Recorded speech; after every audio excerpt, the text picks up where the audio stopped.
In this video, I'm going to show you how to re-enable click-to-call in Chrome using a simple alternative method that works with a browser extension.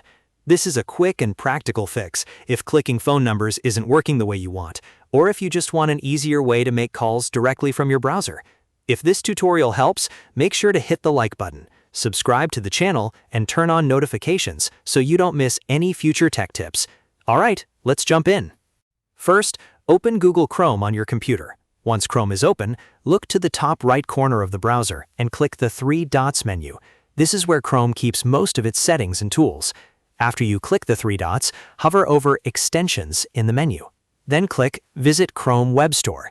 This will take you to the official store where you can install browser extensions safely. Now that you're in the Chrome Web Store, click inside the search bar at the top. Type Click to Call into the search field and press Enter. You should now see a list of related extensions. Look for the extension called Click to Call for Web and CRM.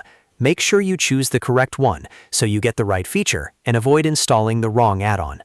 Once you open the extension page, look for the blue Add to Chrome button on the right side of the page. Click that button to start the installation. A pop-up box will appear showing the permissions the extension needs. This is completely normal for Chrome extensions.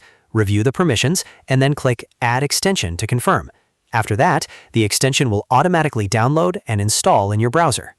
When the installation is finished, look near the address bar at the top of Chrome and click the puzzle icon. This icon opens your extensions menu. Inside that menu, find Click to Call and click it. This will open the extension so you can configure it the way you want. Now set it up according to your needs. Depending on the extension options, you may be able to adjust how phone numbers are detected, how calls are triggered, or how the extension behaves on different websites. Take a moment to review the settings carefully so everything works the way you expect. Once your preferences are set, your Chrome browser should be ready to use Click to Call again through the extension.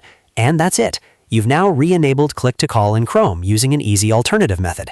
This is a great solution if the built-in behavior isn't available, or if you want more control over how phone numbers are handled in your browser. If this video helped you out, please give it a like, subscribe for more tutorials, and share it with someone who might need it. Thanks for watching, and I'll see you in the next one.